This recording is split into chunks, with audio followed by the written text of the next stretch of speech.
Cukup ya.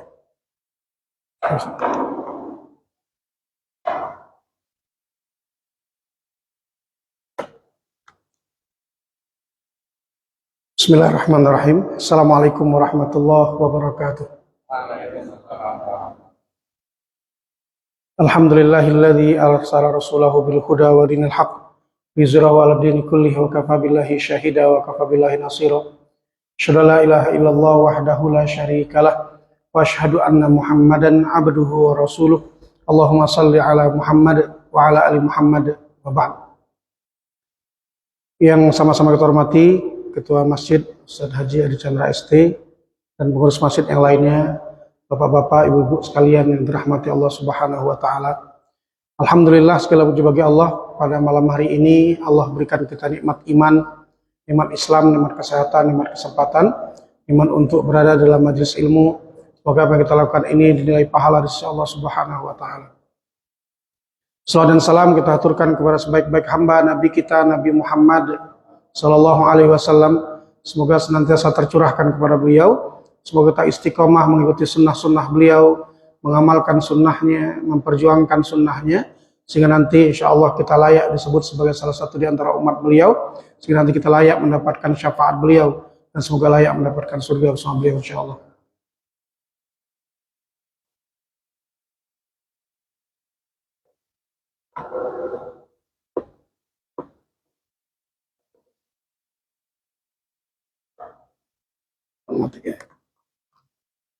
Baik, jemaah sekalian rahmati Allah, kita melanjutkan kajian rutin kita. Kita sudah masuk di bab zikri, bab tentang zikir.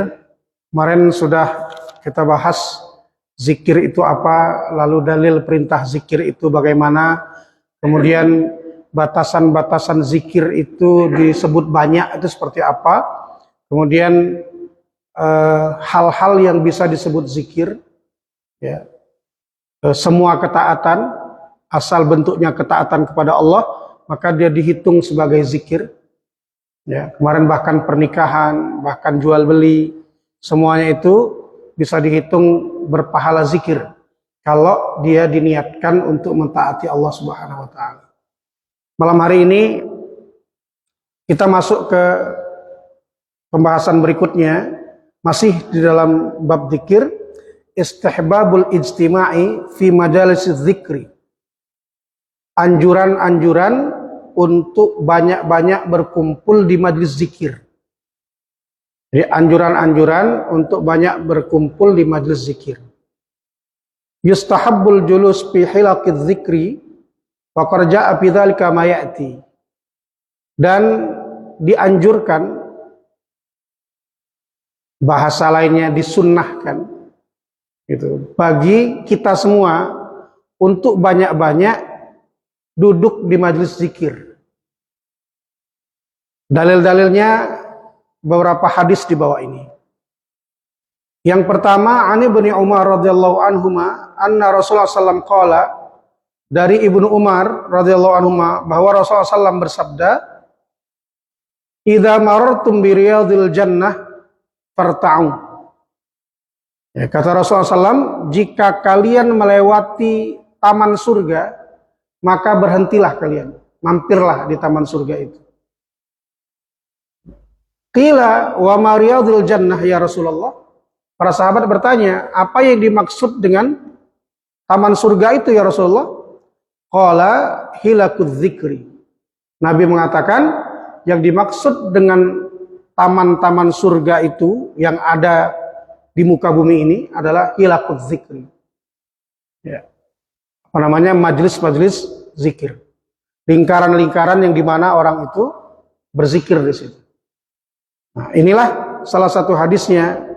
Kemudian Rasulullah mengatakan, "Fa innallaha ta'ala sayyaratun minal malaika yatlubuna hilakudz dzikri, fa idza atau alaihi haffu bihim."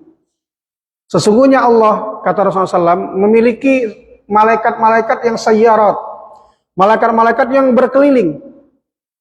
Ngapain berkeliling itu? Yatlubuna hilakudz dzikri. Malaikat-malaikat ini yang mencari majelis-majelis zikir di muka bumi ini. Ketika mereka dapat majelis zikir itu, maka mereka akan duduk di situ. ya, akan bersama dengan orang-orang yang ada di halaqah dzikr itu. Nah, ini salah satu anjuran dan keutamaannya. Ya, sebagaimana yang kita bahas sebelumnya, ya, seorang ulama mengatakan, kullu majlisil ilmi fahuwa majlis dzikri. Setiap majelis ilmu dia disebut sebagai majelis zikir. Ya. Walaisa kullu majlis zikri majlisul ilmi. Dan tidak semua majelis zikir itu disebut majelis ilmu. Jadi kalau dia itu di dalam itu ada majelis, di majelis itu ya, dibahas ilmu tentang syariat, dibahas ilmu tentang Allah, tentang Rasulnya, maka majelis itu dikategorikan sebagai majelis zikir. Gitu. Tapi kalau majelis itu isinya cuma zikir saja, ya, zikir bareng misalnya, maka dia nggak bisa dikategorikan sebagai majelis ilmu. Nah, itulah keutamaan majelis ilmu. Maka apa yang kita lakukan sekarang itu masuk dalam kategori majelis zikri, majelis zikir. Maka sekarang kalau menurut hadis ini, para malaikat sedang bersama kita sekarang. Samping Bapak tuh ada malaikat. Cuma tidak kelihatan. Namun kelihatan tidak jadi ngaji gitu. Samping situ ada kalau. Tapi memang ini Rasulullah yang ngomong. Dan banyak sekali dalilnya bahwa para malaikat itu bersama orang-orang yang berada dalam majelis zikir. Mereka duduk. Bahkan mungkin ya, jumlahnya lebih banyak daripada kita. Jumlahnya lebih banyak daripada kita. Ya, saking banyaknya mereka duduk mendengarkan majelis ini. Ya, Masya Allah. Dan itu keutamaan luar biasa. Nah, ini yang pertama dalilnya. Yang kedua, waruya Muslim an Muawiyah annahu qala, diriwayatkan oleh Imam Muslim dari Muawiyah, dia mengatakan, kharaja Rasulullah SAW ala halaqati min ashabihi. Rasul suatu hari keluar dari rumahnya, lalu Rasul melihat para sahabatnya sedang melingkar. Ya, sedang melingkar, para sahabat melingkar. Faqala, Nabi berkata kepada para sahabat ini, ma ajlasakum. Kata Nabi, apa yang membuat kalian duduk melingkar di sini? Qalu, mereka berkata, sahabat menjawab, jalasna nadhkurullah wa nahmaduhu ala ma hadal Islam wa man nabihi alaina. Kata para sahabat, ya Rasulullah, kami duduk di sini, melingkar ini, duduk bersama ini, dalam rangka untuk berzikir, menyebut nama Allah, memuji Allah atas nikmat Islam yang diberikan kepada kami. Wa man nabihi alaina, dan kami yang ditetapkan bersama Islam. Nah, jadi mereka mengatakan, ya Rasulullah, kami ini dalam rangka zikir. Ketika Rasulullah, ngapain kalian duduk di sini ramai-ramai? Kata mereka, ya Rasulullah, kami ini dalam kondisi berzikir. Duduk ini dalam rangka berzikir. Uniknya Rasulullah mengatakan, Allah ma ajlasakum illa dzak. Ya, kata Rasulullah, apakah kalian mau bersumpah demi Allah, ya, bahwa kalian duduk di sini cuma untuk zikir saja, gak ada yang lain? Gitu. Tapi setelah itu Rasul mengatakan, amma inni lam astakhlifukum tuhmatan lakum. Ketahuilah, kata Rasulullah SAW, aku minta kalian bersumpah, bukan aku menuduh kalian tidak jujur dengan kalimat kalian tadi, bukan menuduh kalian, tapi walakinnahu, kata Rasulullah SAW, atani Jibril. Ya. Tapi kata Rasulullah SAW, datang kepadaku Jibril. Fa akhbarani anna Allah Ta'ala yubahi bikumul malaikah. Datang kepadaku Jibril, dan Jibril menyampaikan kepadaku bahwa Allah membangga-banggakan kalian di hadapan para malaikat. Masya Allah. Jadi para sahabat yang lagi duduk berzikir tadi ramai-ramai, ya, sampai Rasulullah datang. Ternyata Rasulullah sebelum datang itu didatangi Jibril. Para sahabatmu yang lagi melingkar itu dibangga-banggakan Allah di hadapan para malaikat. Dibangga-banggakan Allah di hadapan para malaikat. Maka kata Rasulullah, itulah yang membuat aku datang ke sini, bertanya kepada kalian. Ya. Sehingga aku minta kalian bersumpah, bukan karena aku menuduh kalian, tapi karena Jibril datang dan mengatakan bahwa Allah membangga-banggakan kalian di hadapan para malaikat. Nah, ini keutamaan yang kedua. Bahwa orang-orang yang berada dalam majelis zikir, ya, insya Allah termasuk kita ini, insya Allah termasuk kita ini, sebagai mana referensi tadi, ya, Allah bangga-banggakan di hadapan para malaikat. Masya Allah, ya. Ini keutamaan yang luar biasa. Ya. Ketika siapalah kita ini? Seorang hamba Allah yang kadang taat, kadang maksiat. Siapa sih kita ini? Ya, yang diperintahkan sholatnya pun kadang-kadang khusyuk, kadang tidak. Ya kan? Siapa sih kita ini? Gitu. Dari kecil sampai sekarang mungkin dosa banyak. Tapi karena majlis ini, karena majlis zikir ini, Allah banggakan di hadapan para malaikat. Siapa sih para malaikat itu? La ya'suna ma amarahum wa yaf'aluna ma yu'marun. Malaikat itu adalah makhluk-makhluk yang tidak pernah bermaksiat kepada Allah. Dan mereka melakukan semua yang diperintahkan oleh Allah Subhanahu wa taala. Jadi bayangkan kita yang seperti ini dibanggakan di hadapan makhluk-makhluk yang tidak pernah bermaksiat kepada Allah Subhanahu wa taala. Nah, inilah kemuliaan majelis zikir itu, ya, sebagaimana disebutkan dalam riwayat ini. Di riwayat lain disebutkan waruya aidan an Abi Sa'id al-Khudri wa Abi Hurairah radhiyallahu anhuma, diriwayatkan juga dari Abu Sa'id al-Khudri dari Abu Hurairah annahuma syahida ala Rasulullah sallallahu annahu qala, bahwa mereka berdua menyaksikan bahwa Rasulullah SAW bersabda. Apa sabda Rasul? Layak mudu qaumun yadhkurullaha ta'ala illa haffathumul malaikah wa ghasyiyatuhumur rahmah wa nazalat alaihimus sakinah wa dzakarahumullahu fiman indah. Rasulullah sabda, tidaklah suatu kaum duduk lalu mereka berzikir mengingat Allah Subhanahu wa taala kecuali para malaikat akan mengayomi mereka. Malaikat akan mengayomi mereka. Wa ghasyiyatuhumur rahmah, dan malaikat akan memenuhi mereka dengan rahmat. Ya. Wa nazalat alaihimus sakinah, dan Allah akan turunkan ke hati-hati mereka ketenangan. Wa dzakarahumullahu fiman indah. Nah, lagi-lagi disebutkan lagi di ujung hadis ini, dan Allah akan menyebut orang-orang itu di hadapan makhluk-makhluk yang ada di sekitarnya, yaitu para malaikat. Nah, inilah keutamaan majlis zikir yang sangat luar biasa, Bapak Ibu sekalian. Ya, kalau kita lihat Allah turunkan as-sakinah. Sakinah itu apa? Sakinah itu ketenangan hidup. Jadi kan sebenarnya kita kalau bicara kebahagiaan, sebenarnya kita bicara ketenangan hidup kan. Ya, kita bicara ketenangan hidup. Nah, ada lain. Kita bicara ketenangan hidup. Bukan materi sebenarnya. Semua kita tahu. Ya, semua kita tahu. Dan semua orang sudah mengalaminya. Bukan materi, tapi ketenangan hidup. Nah, orang-orang di majelis zikir itu Allah berikan ketenangan di hatinya. Dan itulah seindah-indah kebahagiaan dalam hidup. Nah, maka kalau kita sering ke majelis zikir, di majelis ilmu, ya kita mendapatkan ketenangan. Karena memang diberikan ketenangan itu oleh Allah SWT. Ya, diberikan ketenangan. Maka memang kata para ulama, kenapa sih majelis zikir, majelis ilmu itu menimbulkan ketenangan?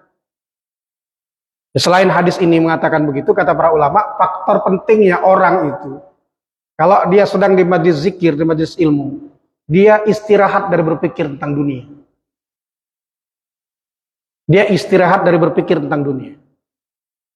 Karena yang membuat orang capek, lelah itu, karena dia berpikir tentang dunia sepanjang hidupnya. Nah, ketika dia masuk ke dalam majelis zikir, terputus berpikir tentang dunia. Terputus pikir tentang dunia. Dia mikirnya akhirat, udah nggak mikir dunia lagi. Ya. Nah, inilah salah satu faktornya. Maka ketika masuk majelis zikir, majelis ilmu, ya otak kita, hati kita sepenuhnya ke akhirat. Ya, sehingga memang hati kita tenang, masuk ketenangan di situ. Ya, meskipun pada kasus tertentu ada juga yang masih juga mikir ke utang, ya. Sambil ngaji mikir ke utang, sambil ngaji mikir ke ini gitu.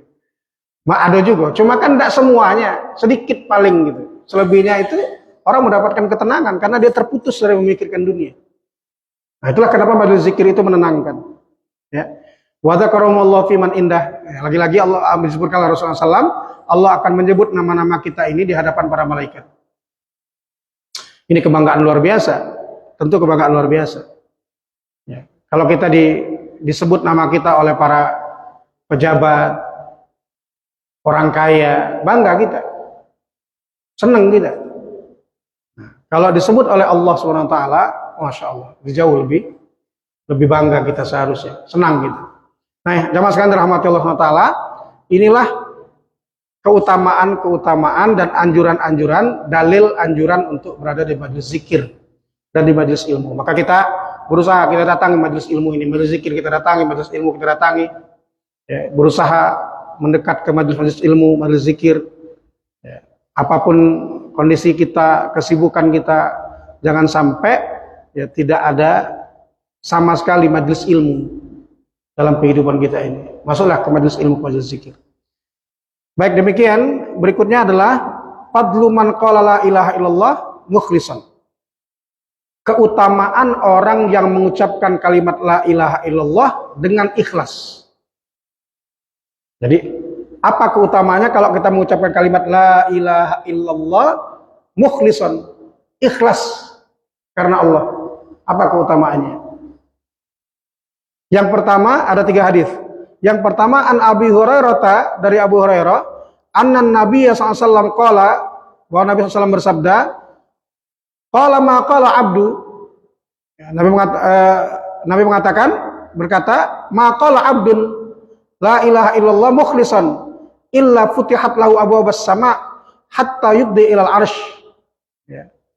Tidaklah seorang hamba mengucapkan kalimat la ilaha illallah dan kalimat itu diucapkan dengan ikhlas kecuali akan dibukakan untuknya pintu-pintu langit abwabus sama. Yufdi ilal arsh hatta yuddi ilal arsh, sampai kalimat itu tembus ke arsy Allah Subhanahu wa taala. Jadi ketika orang kita mengucapkan la ilaha illallah, kalimat itu kita ucapkan ikhlas karena Allah, maka kalimat itu akan membuat langit terbuka, pintu langit terbuka, sampailah kalimat itu tembus ke arsy Allah Subhanahu wa taala. Ya, seperti yang kita pahami pada banyak ayat hadis ya, termasuk yang paling panjang tuh hadis tentang Isra Mi'raj, bahwa setiap langit itu ada pintunya, dan setiap pintu ada penjaganya, para malaikat, dan setiap langit itu ada penduduknya, para malaikat juga. Jadi ada langit pertama itu ada pintunya, ada penjaganya, lalu kemudian ada makhluknya di situ, para malaikat. Langit kedua juga begitu, terus sampai langit ke-7 itu ada pintunya. Dan tidak sembarang orang dibukakan pintunya. Dan tidak sembarang orang bisa masuk melewati pintu itu. Makanya hadis yang panjang juga, rasanya pernah kita bahas ya, ketika ada orang yang baik yang mati, para malaikat kemudian turun ke bumi, mencabut nyawanya, lalu membawanya ke atas ya, dalam kondisi badannya itu wangi, ya, tubuhnya wangi. Lalu kemudian ketika naik ke langit pertama, ya, para malaikat itu ngetuk pintu langit pertama. Jadi malaikat pun mau lewat langit pertama, mengetuk pintu dulu. Lalu kemudian ditanya, siapa yang kau bawa? Yang aku bawa si Fulan dan bin Fulan. Nah, para malaikat di langit pertama itu tidak kenal dengan Fulan bin Fulan ini. Kenapa tidak kenal? Ya mungkin tadi itu, tidak pernah ke majelis ilmu, Allah tidak pernah nyebut namanya, sehingga malaikat tidak kenal. Banyak dosanya, misalnya ya. Nah, kalau dia ini banyak kebaikannya, dibukakan pintu langit, naik terus sampai ke atas. Lalu nanti kata sebagian ulama disebutkan diletakkan di Eliyin. Ruhnya diletakkan di Eliyin. Nah, kalau yang mati ini pelaku dosa, banyak dosanya, pelaku maksiat, malaikat sebelum datang, ya mau mencabut nyawanya sudah mencium bau busuk. Belum mencabutnya dalam kondisi marah.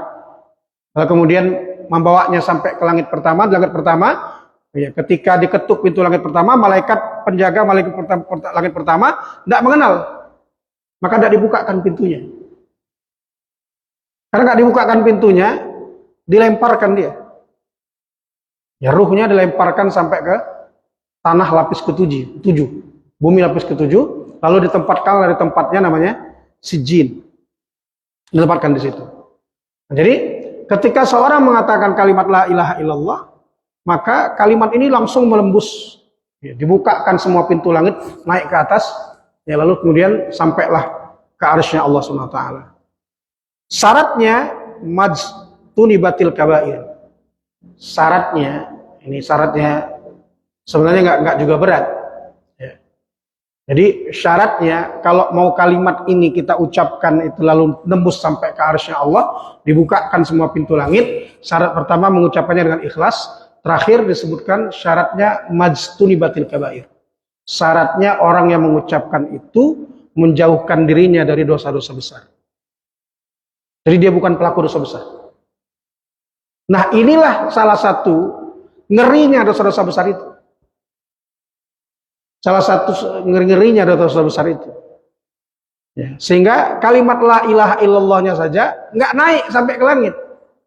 Karena dia melakukan dosa besar. Dia pelaku dosa besar. Nauzubillah. Ya, pelaku dosa besar. Nah, ini syaratnya. Dan ini keutamaan yang pertama. Yang kedua, wa anhu annahu sallallahu alaihi wasallam qala, ya, dari Abu Hurairah juga bahwa Rasulullah SAW bersabda, jaddidu imanakum. Kata Rasulullah SAW, perbaharuilah iman-iman kalian. Kan kita ini sudah beriman. Kita alhamdulillah sebagian besar itu lahir dari rahim ibu kita, lalu kemudian sudah beriman. Karena orang tua kita muslim dan muslimah. Alhamdulillah. Nah, tapi kata Rasulullah SAW, tidak cukup itu. Jaddidu imanakum, perbaharui terus iman kalian itu. Iman kalian diperbarui terus. Tila, para sahabat ada yang berkata, ya Rasulullah, wa kaifa nujaddid imanana? Sebagian sahabat mengatakan, ya Rasulullah, bagaimana caranya kami memperbaharui iman kami? Pertanyaan yang normal. Ya. Para sahabat mengatakan, bagaimana ya Rasulullah kami memperbaharui iman kami? Qala, maka Rasulullah mengatakan, aktsiru min qauli la ilaha illallah. Cara kalian memperbaharui iman-iman kalian adalah dengan mengatakan kalimat la ilaha illallah. Nah, inilah keutamaannya. Jadi kita ucapkan la ilaha illallah, la ilaha illallah, la ilaha illallah. Ya, alhamdulillah kita kan setelah sholat 5 waktu, ya minimal kita membaca la ilaha illallah wahdahu la syarikalah dan seterusnya. Itu minimal kita membaca itu. Jadi itulah yang memperbarui iman kita. Karena iman ini butuh diperbaharui. Karena Rasulullah yang memerintahkan perbarui iman kalian. Kemudian yang ketiga, keutamaan kalimat ini an Jabir, ya, dari Jabir, kalau nggak salah ini pernah kita bahas, anna Nabi SAW qala, bahwa Nabi SAW bersabda, afdalu dzikri la ilaha illallah. Gitu. Jadi Rasulullah mengatakan bahwa seafdal-afdalnya zikir adalah kalimat la ilaha illallah. Ya. Hadis ini diriwayatkan oleh Imam Ahmad, oleh Nasai, Ibnu Majah dan Hakim. Ya, sanadnya sahih. Jadi afdalul zikri, seabdal-abdalnya kalimat kita berzikir adalah kalimat la ilaha illallah. Wa afdalud du'a alhamdulillah. Dan seabdal-abdalnya doa adalah alhamdulillah. Ya. Jadi berdoa kita mulai dengan alhamdulillah karena itu seabdal-abdalnya doa. Jadi seabdal-abdalnya zikir kalimat la ilaha illallah. Nah, inilah 3 hadis keutamaan kalimat la ilaha illallah. Maka kita berusaha ya dalam diri kita sendiri ya memberikan kewajiban minimal kepada diri kita ini untuk banyak-banyak mengucapkan kalimat la ilaha illallah sekuat dan semampu kita. Ya. Mau berapa kali silahkan. Kalau kemarin kita bahas, para ulama mengatakan ya, disebut banyak, paling sedikit 300 kali. Ya, baca la ilaha illallah, la ilaha illallah, la ilaha illallah. Tidak mampu, ya berapa mampunya lah. Ya, dimampukan. Jangan sampai tidak membacanya. Baik, jamaah sekalian rahmati Allah, inilah ya keutamaan kalimat la ilaha illallah. Berikutnya kita masuk ke kalimat lain ya. Ini kan kita bab zikir ya. Fadl tasbih wat tahmid wat tahlil wat takbir. Wa ghairi dzalika. Keutamaan kalimat tasbih ya. Subhanallah wat tahmid alhamdulillah wat tahlil la ilaha illallah wat takbir Allahu akbar dan lain sebagainya. Apa keutamaan kalimat-kalimat ini dalam berzikir?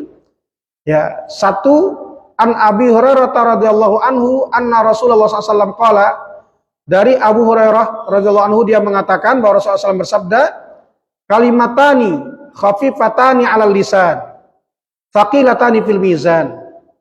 Ada 2 kalimat kata Rasulullah SAW, yang ringan diucapkan oleh lisan, tapi sangat berat timbangannya nanti di hari penimbangan amal.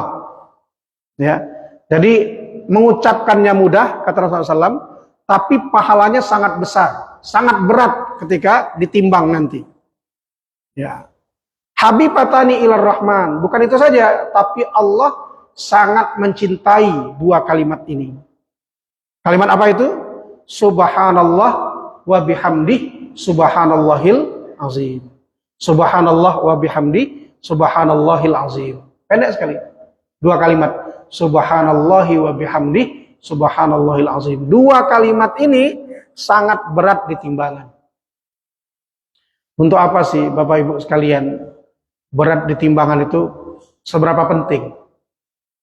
Ya. Nanti Pak, kita di mahsyar, di padang mahsyar, salah satu tahapan Bapak Ibu sekalian yang akan kita lewati adalah kita akan ditimbang amal kita itu.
Mereka tidak bisa masuk surga langsung, tidak bisa masuk neraka juga.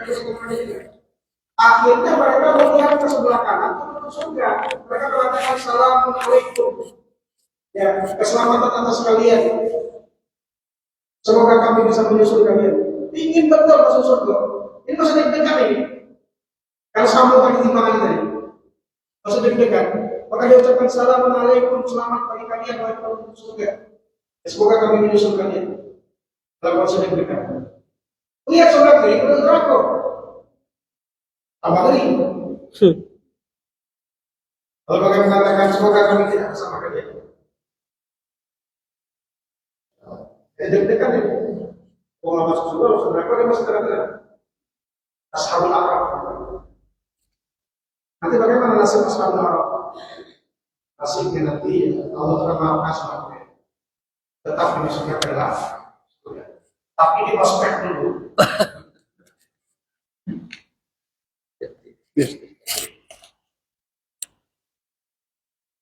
Tapi di ospek dulu. Dia mengalami ketegangan. Ini bukan main-main Pak, ketegangan ini. Ya, bukan main-main ketegangan ini. Dia menyaksikan penduduk neraka itu, dia saksikan. Mereka kesakitan dan sebagainya mereka saksikan. Dia masih deg-degan ini. Neraka surga ini, samu ini, timbangannya ini. Masya Allah. Jadi betapa luar biasanya ketika Rasulullah mengatakan ini berat loh di timbangan. Itu loh maksudnya itu. Untuknya untuk itu. Jangan sampai kita nyesel kayak gitu. Ya beda semato masuk neraka tadi itu. Jangan sampai nyesel. Membeda semato masuk surga lemah. Aman paca jauh bedanya, lebih berat yang kebaikan. Bagaimana caranya? Lakukan amalan-amalan ini yang berat di timbangan meskipun ringan. Lakukan amalan-amalan ini. Ya. Ada lagi tuh amalan yang bahkan timbangan nanti itu tidak bisa menimbangnya. Tidak kuat timbangan itu menimbangnya. Ada 3 amalan. Ya, yang timbangan nanti di mahsyar itu tidak kuat nimbangnya karena saking besarnya pahala kebaikan ini. Apa itu? Yang pertama, orang-orang yang memaafkan kesalahan orang lain. Gitu. Jadi orang salah dengan kita maafkan. Kita maafkan. Udahlah, aku maafkan. Sakit hati gitu dengan dia, kita maafkan. Nah itu pahala itu nanti di sana, ya, di mahsyar itu tidak muat timbangan itu untuk nimbangnya. Nah itu berarti kan masuk surga berarti kan? Timbangan kebaikan itu tidak muat lagi. Nah ini memaafkan orang lain. Makanya memaafkan ini bukan perkara yang mudah. Ya, tapi kalau kita lakukan, itu timbangannya tidak muat. Timbangan nanti tidak muat. Maka ya berusaha kita. Ya ada orang nyakiti kita, ya manfaatkan untuk dapat pahala. Tidak usah pikir malas. Ya, kadang kita nak malas tidak terbalas juga kan? Apalagi orangnya lebih kuat dari kita. Gitu. Udahlah daripada begitu. Ya, lemak maafkan baik. Bukan takut dengan dia, tapi kita ini pakai strategi dalam hidup ini. Nah, strategi kita untuk masuk surga diantaranya adalah maafkan baik orang itu. Selesai urusan. Di sana aja nanti. Pas ditimbang lebih berat. Itu yang pertama. Nah, yang kedua, yang apa namanya? Yang timbangannya itu berat adalah puasa. Puasa itu juga tidak kuat timbangan nanti menimbangnya.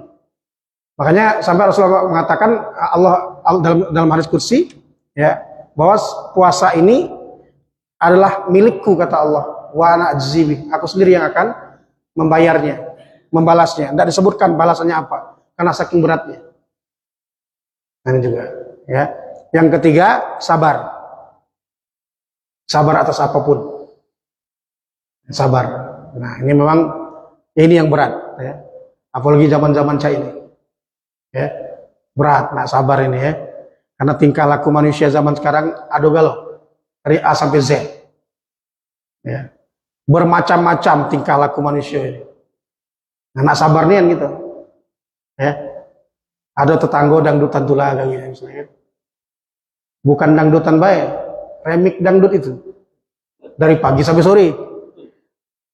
Nah, sabar gitu. Sabar.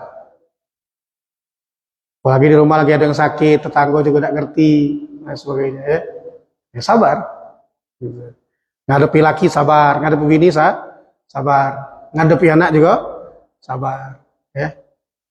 Laki nak marah we, sabar. Bini nak ngoceh we, sabar.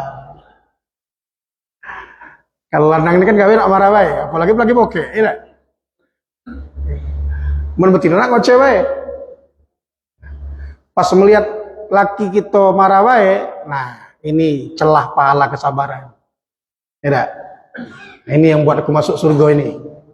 Sabar. Jangan melo emosi. Tidak dapat sama-sama tidak dapat. Pas bini ngoceh, ya, suaminya ini celah kesabaran ini. Celah untuk dapatkan surga. Ya, makanya dalam sebuah riwayat itu, ya, ketika Umar menjadi khalifah kan, itu rakyatnya datang menemui Umar. Salah seorang rakyatnya menemui Umar, notok pintu rumah Umar, ingin mengadukan istrinya yang cerewet, ngoceh bae gawe bininya ini. Diadukannya ke khalifah. Pas ngetok pintu khalifah, ya, dia nunggu kan, dia mendengar ternyata khalifahnya Umar bin Khattab lagi diocehi bininya. Pas Umar buka pintu, ya, kata Umar, ngapa? Apa yang mau engkau sampaikan kepadaku? Ya. Aku mau ngomong tentang istriku. Engkau mendengar aku tadi diapain oleh istriku? Aku diocehi kan, udahlah bersabarlah. Bersabar ada istrimu. Ya itulah, Umar bin Khattab diocehi bini-bini.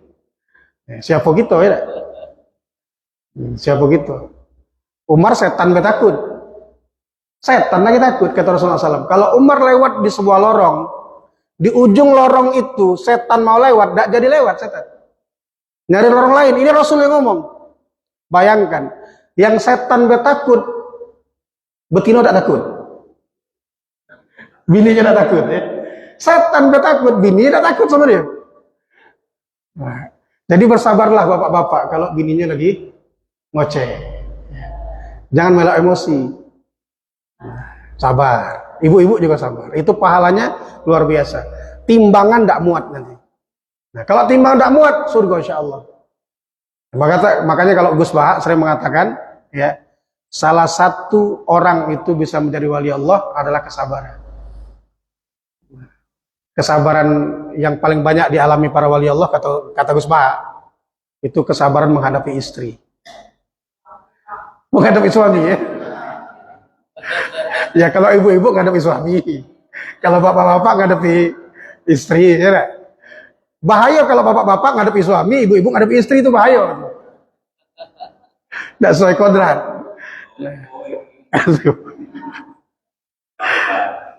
Sabar ya. Baik, jadi itulah Bapak Ibu sekalian ya. Yang pertama, kalimat yang ringan tapi timbangannya berat. Kemudian berikutnya hadis yang kedua, an Abu Hurairah radhiyallahu anhu anan Nabi SAW qala, dari Abu Hurairah bahwa Nabi SAW bersabda, la an aqula subhanallah walhamdulillah wala ilaha illallah wallahu akbar ahabbu ilayya mimma tala'at alaihi syams. Kata Rasulullah SAW, ya, aku mengucapkan kalimat subhanallah walhamdulillah wala ilaha illallah wallahu akbar lebih aku sukai daripada aku mendapatkan semua yang diterangi oleh matahari. Gitu. Dengan matahari kan apa namanya terbit, nah dia menerangi semua muka bumi. Kata Rasulullah SAW, aku mengucapkan kalimat subhanallah walhamdulillah wala ilaha illallah wallahu akbar lebih aku sukai daripada semua isi bumi ini. Itu saking luar biasanya keutamaannya ya. Gitu. Jadi semua isi bumi ini, apa isi bumi ini? Semuanya. Ya. Semuanya. Orang terkaya di dunia sekarang kekayaannya kan sekitar 6.000 triliun kan misalnya. 6.000 triliun. Kalau dihitung dibandingkan dengan isi bumi, seberapa banyak 6.000 triliun itu? Dikit, kecil, segininya aja. Nah, maka betapa kayanya orang-orang yang biasa berzikir di hadapan Allah SWT. Subhanallah walhamdulillah wala ilaha illallah wallahu akbar. Nah, biasakan itu subhanallah walhamdulillah wala ilaha illallah wallahu akbar. Itu lebih baik daripada semua ya, isi bumi ini. Semua isi bumi. Ya, enggak kaleng-kaleng, semua isi bumi. Nah, lebih baik. Nah, ini yang kedua. Kemudian yang ketiga, an Abi Dzarrin radhiyallahu anhu qala, dari Abi Dzar radhiyallahu anhu dia mengatakan, qala Rasulullah SAW, ala ukhbiruka bi ahabbil kalam ilallah. Wahai Abu Dzar, mau enggak engkau aku tunjukkan kalimat ya, perkataan yang paling Allah cintai. Ya Rasulullah itu cara berbicaranya bagus, metodenya bagus. Mau memberitahukan sesuatu, Rasul nanya dulu ya kepada Abu Dzar sahabatnya, Abu Dzar Al-Ghifari, sahabatnya. Abu Dzar, mau enggak engkau aku beritahukan sebuah perkataan ya yang paling dicintai Allah? Qultu akhbirni ya Rasulullah. Tentu ya, yang ditanya begitu pasti akan menjawab. Kata Abu Dzar, aku langsung menjawab, akhbirni ya Rasulullah, tolong beritahukan kepadaku ya Rasulullah. Qala, Nabi mengatakan, inna ahabbal kalam ilallah subhanallah wa bihamdi. Ya, sesungguhnya sebaik-baik ucapan dan ucapan yang paling dicintai Allah SWT adalah kalimat subhanallah wa bihamdi. Pendek aja. Subhanallah wa bihamdi. Inilah kalimat yang paling dicintai Allah. Nah, kalau kita ucapkan itu terus, ya Allah mencintai kita. Begitu mudahnya. Allah mencintai kalimat ini. Karena Allah mencintai kalimat ini, kita sebut terus kalimat itu, maka Allah akan mencintai kita. Subhanallah wa bihamdih. Subhanallah wa bihamdih. Kan aja. Subhanallah wa bihamdih. Subhanallah wa bihamdih. Diriwayatkan oleh Imam Muslim dan Imam Tirmidzi, ya. Dalam kalimat lain, dalam lapas lain, Imam Tirmidzi mengatakan kalimatnya Subhana Rabbi wa bihamdih. Subhana Rabbi wa bihamdih. Jadi kalimatnya kalau riwayat Imam Tirmidzi beda. Subhana Rabbi wa bihamdih.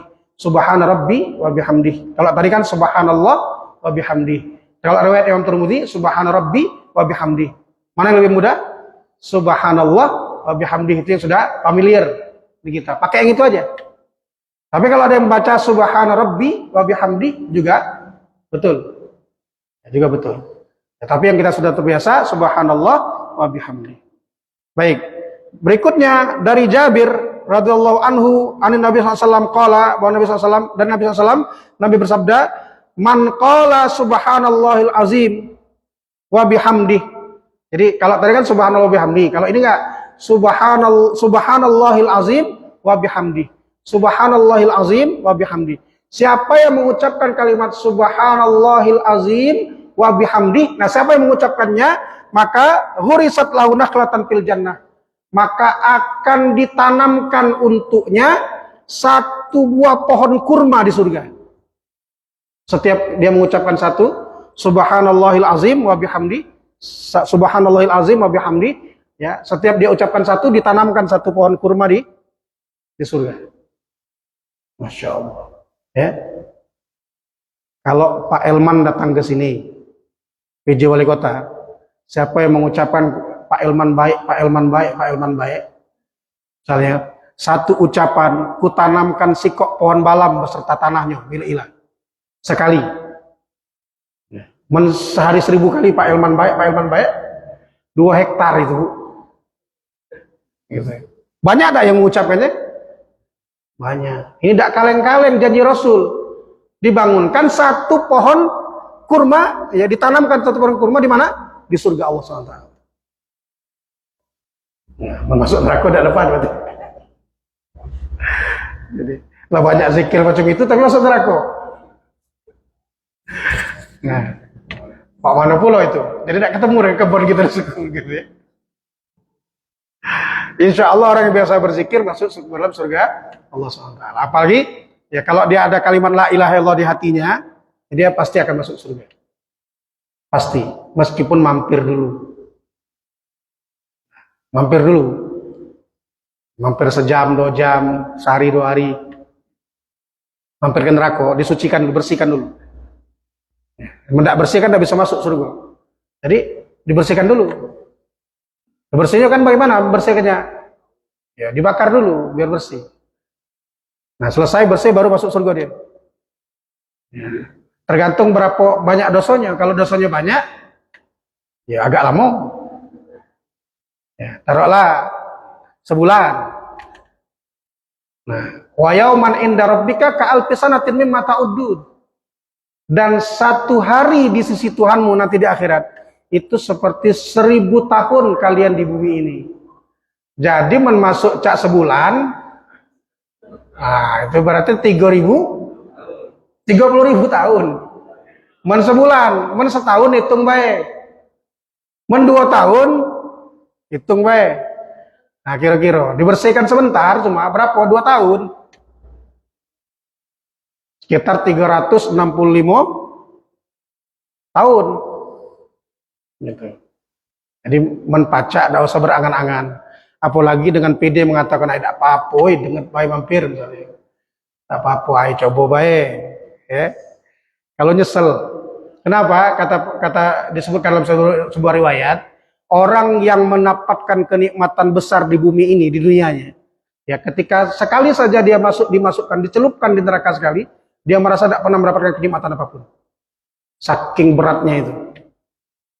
Dan saking nikmatnya surga, orang yang paling menderita di dunia, pas masuk surga, baru masuk sebentar, dia merasakan tidak pernah merasakan kesusahan seumur hidupnya. Langsung hilang kesusahan seumur hidupnya. Padahal dia paling menderita di dunia. Pas masuk surga sebentar, tidak terasa lagi. Dia merasa tidak pernah merasakan penderitaan. Nah, sehebat-hebatnya orang di dunia, dengan kenikmatan sebesar apapun, pas masuk neraka, baru dicelupkan sekali, tidak pernah merasa mendapatkan kenikmatan. Saking beratnya itu. Baru secelup. Aman sehari tadi, 1000 tahun tadi, nah, itu tidak secelup-celupan lagi itu. Terbenam itu. Gitu. Alhamdulillah. Jadi jangan pede betul. Karena ada memang yang pede betul mengatakan, tidak apa-apa, kita ini lah mengucapkan la ilaha illallah masuk surga tuh lah. Tidak apa-apa mampir sebentar, tidak apa-apa, yang penting masuk surga masih. Jangan tidak apa-apa, tidak apa-apa. Ya. Kalau saro kaki. Lajunian. Apalagi itu kan akhirnya bagaimana? Akhirnya kalau sudah mengatakan begitu, di otak dan di hatinya sudah meremehkan dosa. Ini lebih berat lagi nih. Lebih berat lagi. Karena melakukan dosa dengan meremehkan dosa itu lebih berat meremehkan dosa. Kita berdosa, Pak. Tapi kita setelah berdosa itu nyesel. Allah hargai itu. Tapi kalau setelah berdosa kita remehkan dosa itu, lebih berat lagi daripada dosa itu. Gitu. Nah itu beratnya. Kalau kalimatnya tidak apa-apa, mampir dengar di neraka, nah itu meremehkan itu. Meremehkan surga, meremehkan apa namanya ikopnya Allah dan meremehkan dosa. Nauzubillah, ya.